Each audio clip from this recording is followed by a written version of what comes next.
Sejam não é mais um Chata na Cozinha. A gente está apenas usando de cenário. Foi boa a piada? Foi meio sem graça. Foi boa? Nem esperava. Ah lá, começamos de maneira dinâmica este vídeo. Vídeo esse, gente, que eu espero que ajudem vocês, que estão aí cozinhando mais, né, nessa fase de isolamento social. Eu acho que muita gente começou a cozinhar com muito mais frequência. A gente mesmo, por mais que eu goste muito de cozinhar e que a gente cozinhasse até com bastante frequência aqui em casa, eu nunca usei tanto a minha cozinha. E tem sido uma coisa que, além de ser mais saudável, né, eu acho que quando a gente faz a nossa própria comida, a gente sabe exatamente o que a gente tá comendo, a quantidade de tempero, a quantidade de gordura, a gente escolhe melhor as coisas que a gente tá colocando. É também uma ótima distração. Eu gosto de cozinhar porque você tem que focar numa coisa só, né? Então, se você se distrai, você queima comida. Não sei, a colher me atacou. Pão desanda. Gente, isso é uma piada. Não dá nem pra cortar, de tão mole que ele tá. Em momentos tensos, nada como uma atividade que te força a ficar focada pra trazer um pouquinho de paz, não é verdade? Olha essa shakshuka aqui. A pessoa está orgulhosa. Ficou bonita. O vídeo de hoje, então, gente, fala de erros na cozinha. Eu tirei as cascas de maçã e joguei no lixo e eu precisava delas agora. Então, será que vai dar liga? Será que vai dar ruim? Não sei. Talvez eu já tenha cometido a maioria deles ou todos, não sei. A lateral da torta desabou.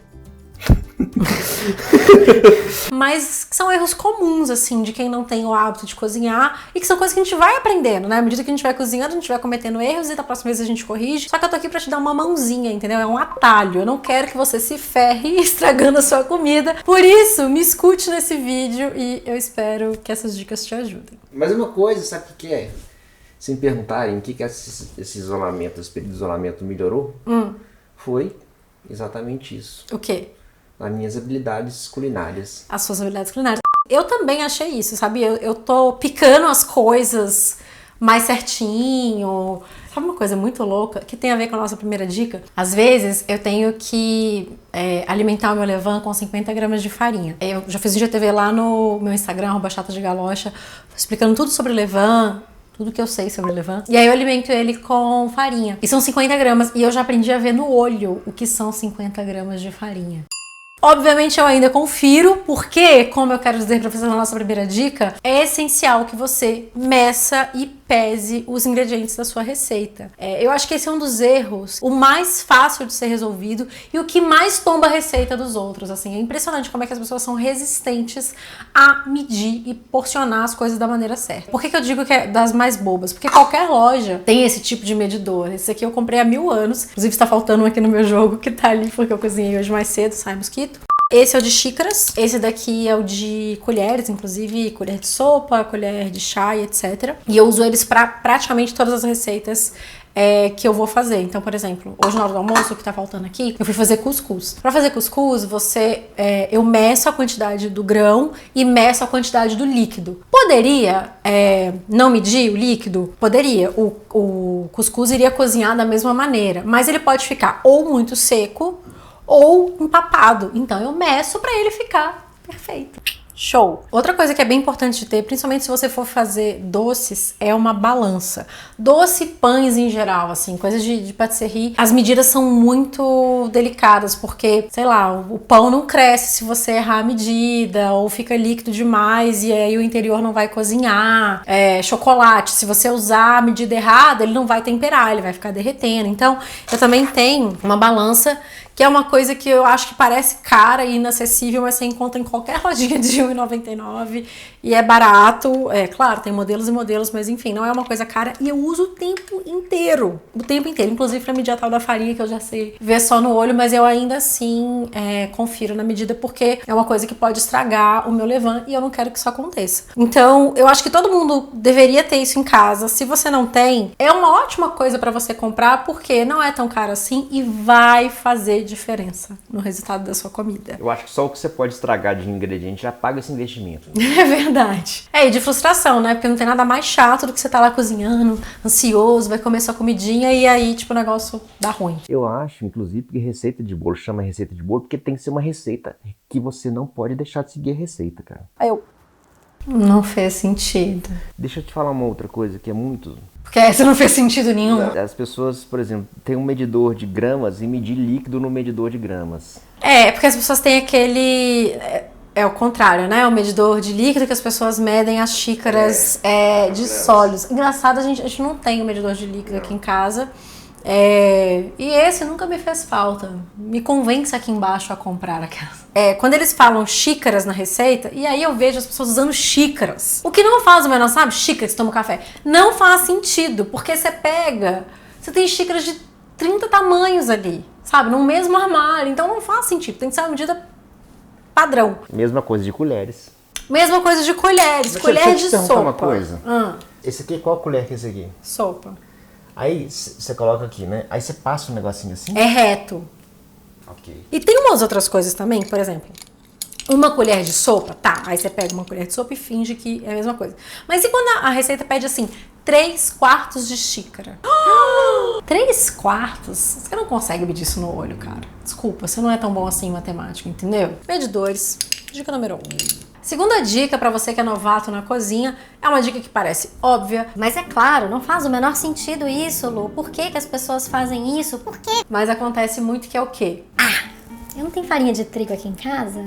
Vou colocar uma farinha de amêndoas nessa torta de limão. Vai dar certo? A gente vai descobrir junto, mas se der certo vai dar muito certo, né? Vai ficar bem gostoso. Acho que vai ficar gostoso. Quem lembra? Eita! Pânico, cara! Com massa! Então, é isso. É substituir ingredientes sem considerar a natureza de cada ingrediente. No caso da farinha de amêndoas, uma seguidora muito querida me explicou que, como ela tem mais gordura que a farinha de trigo, a farinha de trigo não tem gordura, né? Mas como ela tem gordura, eu precisava ter aí diminuído a quantidade de manteiga da minha massa. Por isso que a minha massa derreteu na hora que ela tava assando. E é isso. Outro dia eu postei uma receita de bolo e uma seguidora me mandou uma mensagem fazendo bolo. Achei fofo. Lu, tá líquido demais, é assim mesmo. Eu falei, cara, não é. Eu tinha um vídeo, mandei pra ela. Ela falou, ai Lu, não deu certo. Será que é porque eu troquei o açúcar por xilitol? Às vezes os ingredientes, eles não têm só a função de dar sabor, eles também dão a forma, a consistência, a textura das coisas. Então, se você substituir um ingrediente por outro que tenha características muito diferentes daquele, o seu resultado vai ser diferente. E muitas vezes o que é o resultado diferente? Nossa massa. Para receitas doces, em geral, essas substituições são um pouco mais delicadas, mas tem receita salgada também que não funciona. Eu não consigo lembrar nenhum exemplo meu específico. Qualquer massa. Qualquer massa. Quer substituir um ingrediente? Primeiro, se você puder perguntar para a pessoa que te passou a receita, ótimo. Se não tiver como perguntar, precisa entender se é a mesma coisa. É aquela história, por exemplo, a farinha de trigo que você está fazendo um pão. Vou substituir por farinha de arroz. Não tem glúten, não funciona. Posso dar uma dica? Pode. Ou então você já procura receitas com xilitol de bolo. A pessoa já testou, já fez.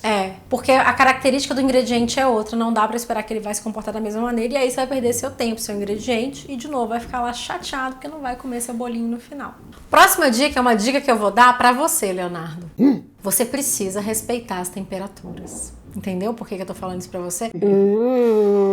Vamos ter cenas quentes neste canal. Gente, o Léo é um cara que ele acha que tudo se resolve com fogo alto. Porque ele tem fome, entendeu? Tô com fome!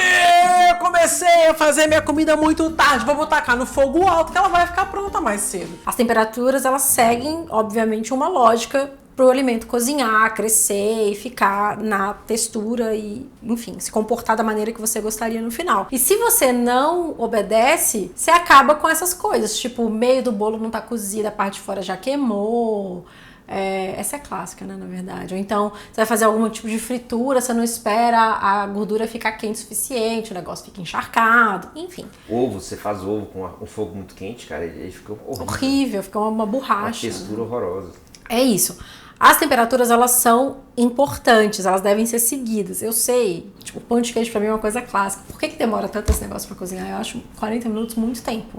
Você tem que respeitar a temperatura e o tempo de forno de cada coisa, senão o resultado que você vai ter no final vai ser diferente. Então, temos que ter paciência e não cozinhar com muita fome.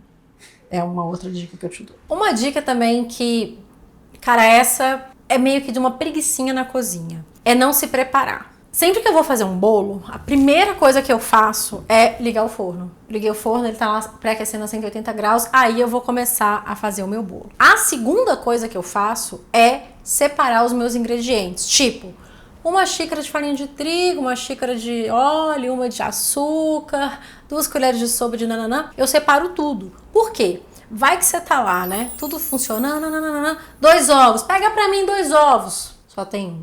Vai fazer o quê? Vai bater no seu vizinho, vai chamar um rap, vai ficar com raiva. A receita muito provavelmente vai desandar, dependendo do que você estiver fazendo. Outra coisa também, tá fazendo uma coisa salgada. Tá lá, sua cebola fritando, aí você começou a bater um papo, esqueceu. Quando você vê a cebola tá pronta, putz, eu tinha que refogar um alho, deixa eu começar a descascar. Então eu gosto sempre, quando eu tô fazendo uma receita, de sempre ter tudo medido, picado, porcionado, separado. Geralmente eu gosto de começar a preparar a receita com o ingrediente que eu vou usar primeiro, eu vou na ordem, sabe assim? Então essa da cozinha salgada é muito clássica. A primeira coisa que eu faço quando eu vou fazer o almoço é picar a cebola, a segunda é o alho. Eu vou vendo o que eu vou precisar na ordem, porque a cebola demora um tempinho, então enquanto a cebola tá lá, eu consigo ir encaminhando as outras coisas na ordem correta. Geralmente, no caso, quem pica a cebola sou eu, né? Ou o processador. Eu morro de preguiça de picar a cebola. Mas eu recomendo muito que vocês tenham um processador pra isso, porque a gente tem um pequenininho aqui que resolve super, mas enfim. Lembrei do outro exemplo que eu ia dar, que esse é sério. Se você tá fazendo um bolo e o bolo tá pronto, você colocou ele na forma, e na hora que você vai colocar no forno, o forno tá frio, por exemplo, o bolo ele não vai crescer como deveria, porque o fermento vai começar a agir na massa antes do calor, e aí ele não vai ficar tão bonito assim. Outra coisa clássica de bolo é terminar o bolo e a forma não tá untada e enfarinhada. Porque aí é a mesma coisa, o fermento começa ali a agir, você demora um tempo para levar aquela preparação no forno e aí não vai ficar aquele bolo perfeito que a gente vê o pessoal fazendo aí na internet. Fica perfeito porque segue os passos, é só seguir que dá tudo certo.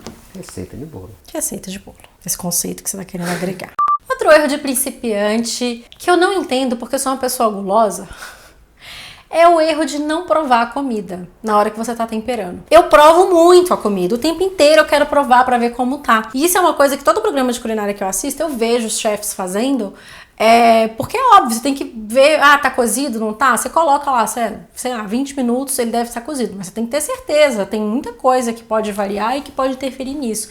E a mesma coisa a questão do tempero. Pelo que eu assisto, com o meu conhecimento, né, de seriados e reality shows, você deve salgar e temperar a sua comida várias vezes ao longo do cozimento. Não é tipo assim, vou fazer esse molho? Então, tô aqui refogando a cebola, vou botar 2 colheres de sal. Não, você vai aos pouquinhos, prova, porque é óbvio que com o cozimento, sei lá, o molho vai evaporar um pouquinho. Então, será que aquela quantidade de sal que você colocou no início, pensando naquela panelona cheia de caldo, é o que você vai precisar no final, depois que ele evaporou? Às vezes não. Então o ideal é você ir provando e temperando aos poucos. E aí, se no final você provou e tá um pouco sem tempero, não tem problema. Você coloca o sal, corrige logo antes de servir. Mas é muito importante que você vá provando a comida ao longo do tempo. Tem até uma coisa que é interessante, por exemplo, você vai fazer vai colocar um queijo no meio de uma receita.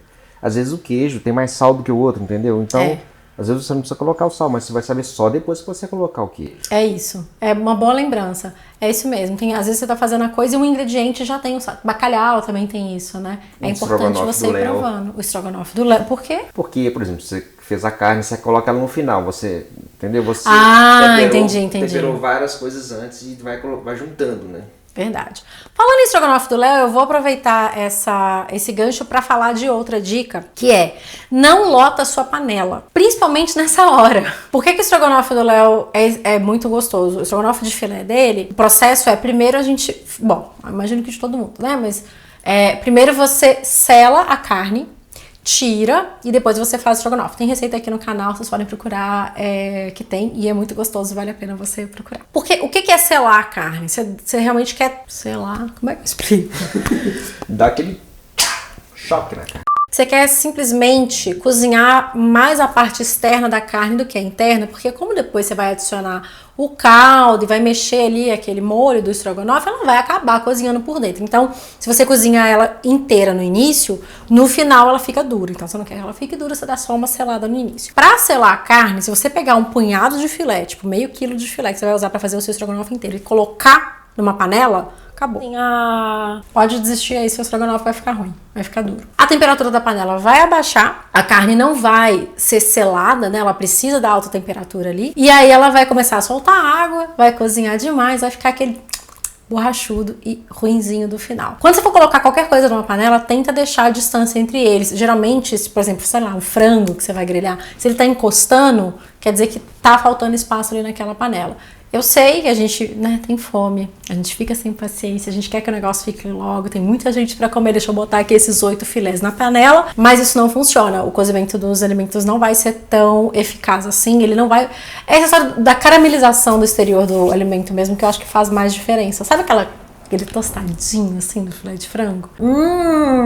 Isso não vai acontecer se você lotar a sua panela, então toma cuidado, não coloca muita coisa. Se for o caso, tá com pressa, usa 2 panelas, aí você resolve o seu problema, faz de 2 vezes, porque aí o processo todo é mais rápido e você não prejudica o cozimento. Muito bem, essas foram as minhas dicas pra você que tá aí se aventurando na cozinha, cozinhando mais nesse isolamento. Espero que elas sejam úteis pra você e que ela te ajude a fazer comidas cada vez mais gostosas. Se você tem alguma dica que eu não falei aqui, pra quem tá agora começando a cozinhar mais em casa, deixa aqui embaixo, vamos ajudar todo mundo a fazer comida boa, cozinhar uma coisa muito gostosa e obviamente que a gente quer que o resultado também seja gostoso. Se você gostou desse vídeo, deixe seu like, compartilhe com aquela sua amiga que costuma dar umas derrapadas na cozinha. Desculpa, amiga. Um beijo e até a próxima. Tá todo mundo junto.